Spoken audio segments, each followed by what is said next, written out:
Rahul Gandhi's Bharat Jodo Nyaya Yatra will enter Assam via Amguri in Sibsagar district on January 18. Rahul Gandhi is slated to be in Assam for 8 days as part of the Yatra. During this period, Rahul Gandhi will cover a distance of 833 kilometers in 17 districts of Assam.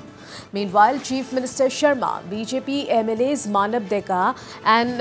Bhuban Gam also took a dig at that Rahul Gandhi today, saying that he must visit Lakhimpur and Majuli to see first-hand the development taking place there.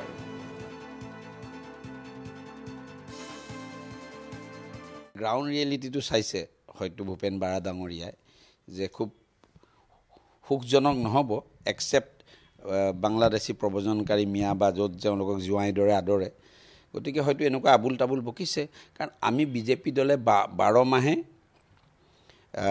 সংগঠন কৰি থকা দল কংগ্ৰেছৰ নিচিনা এনেকুৱা নহয় যে হেৰি বটৰৰ লগত জনকে বটৰৰ ভেকুলি নিচিনা নহয় অহা 18 তাৰিখে ৰাহুল গান্ধী ডাঙৰীয়া আমগুৰিত প্ৰৱেশ কৰিব আৰু তাৰ পিছত আমি কৈছো ইতিমধ্যে ৰুটটো আপোনালোকক যে প্ৰায় 8 দিন বেছিও হ'ব পাৰে 9 দিনো হৈ যাব পাৰে এই কাৰণ এতিয়া আমি 18 তাৰিখে মাজুলী যোৱা কথা আছিল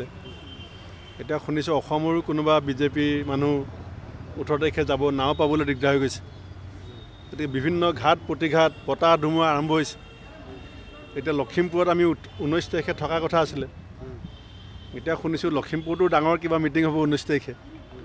গতিকে তেনেকুৱা ধৰণৰ পৰিস্থিতিৰ মাজত আমিতো কাৰ্যসূচী চলামেই ৰাহুল গান্ধী ডাঙৰীয়া ভ্ৰমণ ভাৰত জোড়ো ন্যায় যাত্ৰা হ'বই কিন্তু ৰাহুল গান্ধী আহিব বুলি শুনিছো কাৰণ মইতো ওয়েলকামে জনাইছো ওয়েলকাম জনাইছো তেখেতক কাৰণ কংগ্ৰেছৰ মানুহ ইয়াত নাই এক নম্বৰ আৰু কংগ্ৰেছৰ মানুহ নাপায় আৰু যেনেকৈ আছে তেনেকৈ যাব লাগিব আৰু মই